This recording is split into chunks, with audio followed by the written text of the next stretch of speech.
उत्तर प्रदेश के मुख्यमंत्री योगी आदित्यनाथ ने कांग्रेस अध्यक्ष मल्लिकार्जुन खड़गे के भगवान राम पर दिए गए बयान पर पलटवार किया। सीएम योगी ने इसे सनातन परंपरा पर ठेस और अपमानित करने वाला बताया है। मुख्यमंत्री ने कहा कि राम और शिव को एक दूसरे का विरोधी बताने वाली कांग्रेस हमेशा बांटो और राज करो की नीयत से काम करती आई है। उन्होंने कहा कि प्रभु श्री राम ने शिव की आराधना की, भगवान शिव ने भी भगवान राम की उपासना की। राम और शिव अलग अलग नहीं है। कांग्रेस लगातार सनातन को अपमानित करती है। भारत की आस्था के साथ खिलवाड़ करना कांग्रेस की प्रवृत्ति रही है। खड़गे को कांग्रेसी संस्कार से जो प्राप्त हुआ है वही बात वो अपने भाषणों में कह रहे हैं। ये सब कांग्रेस के पतन की नई शुरुआत है। कांग्रेस का लोग विसर्जन करने वाले हैं। आप भी सुनिए सीएम योगी ने आगे क्या कुछ कहा। भारत की सनातन धर्म की उपासना विधि में राम और शिव दोनों अलग अलग नहीं हैं।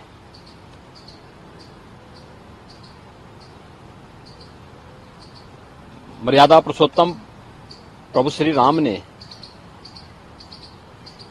स्वयं शिव की उपासना की और रामचरितमानस में अगर आप जाएंगे तो इस बात को देखेंगे कि भगवान शिव ने भी राम की उपासना की। दोनों एक दूसरे के पूरक हैं। प्रभु राम कहते हैं, शिव द्रोही मम दास कहावा, सो नर मोहि सपनेहु नहीं पावा। यानी अगर कोई भगवान शिव का द्रोही है और वह मेरा दास, मेरा भक्त कहलाने का दंभ पाल रहा है तो मैं सपने में भी उसे नहीं प्राप्त हो सकता। ऐसे ही भगवान शिव भी कहते हैं। स्वाभाविक रूप से कांग्रेस की वास्तविकता सामने आ रही है। भारत की सनातन परंपरा को अपमानित करना, उसको लांछित करना, भारत की आस्था के साथ खिलवाड़ करना, ये कांग्रेस की प्रवृत्ति है। और कांग्रेस अध्यक्ष के द्वारा यही बात जो उनको कांग्रेसी संस्कार में प्राप्त हुआ है वही बात वो अपने भाषणों में कर रहे हैं। भगवान शिव और भगवान राम को आपस में लड़ाने का कुत्सित प्रयास कर रहे हैं। उनका यह वक्तव्य अत्यंत ही निंदनीय है। दूसरा, हम इस बात को जरूर ध्यान में रखें, हमारे शास्त्र इस बात के प्रमाण हैं कि शिव का द्रोही हो या राम का द्रोही, उसका पराभव, उसका पतन अवश्य हुआ है।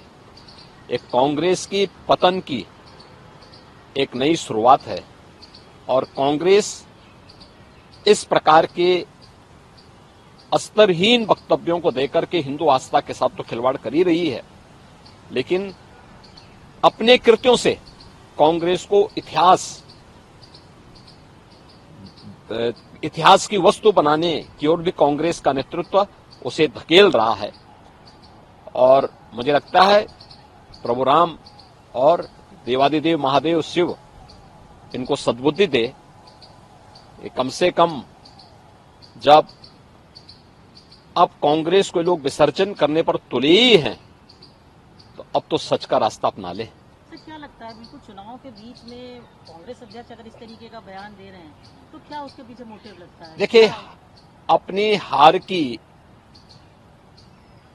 खिसियाहट को अब भारत की सनातन आस्था के साथ खिलवाड़ करके कर रहे हैं। यद्यपि कांग्रेस का इतिहास इस प्रकार के कृत्यों से भरा पड़ा है, लेकिन इस सब के बावजूद चुनाव के समय इस प्रकार के संवेदनशील मुद्दों को उठा करके कांग्रेस भारत की आस्था के साथ साथ बहुसंख्यक समाज को अपमानित करने का कुत्सित प्रयास कर रही है।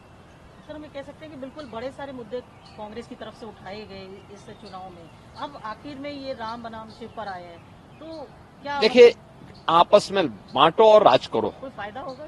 बांटो और राज करो, ये कांग्रेस की प्रवृत्ति रही है और अंग्रेजों की उस विरासत को ही कांग्रेस आगे बढ़ाने का जो कार्य कर रही है वह हर एक मुद्दे पर कर रही है। उसने जाति के नाम पे, क्षेत्र के नाम पे, भाषा के नाम पर समाज को बांटा है, इससे पहले भी बांटा है, आगे भी वो लगातार इस प्रकार के कृत्य कर रही है। ब्यूरो रिपोर्ट, इंडिया पब्लिक खबर। फिलहाल इस खबर के बारे में आपका क्या कहना है, कमेंट सेक्शन में लिखकर जरूर बताएं। देश और दुनिया की बाकी तमाम बड़ी खबरों के अलावा लोकसभा चुनाव से जुड़ी सभी लेटेस्ट अपडेट्स के लिए बने रहें इंडिया पब्लिक खबर के साथ। हमारे YouTube चैनल को सब्सक्राइब करें और बेल आइकन दबाएं ताकि चैनल से जुड़ी सारी लेटेस्ट अपडेट्स आप तक वक्त से पहुंच पाएं।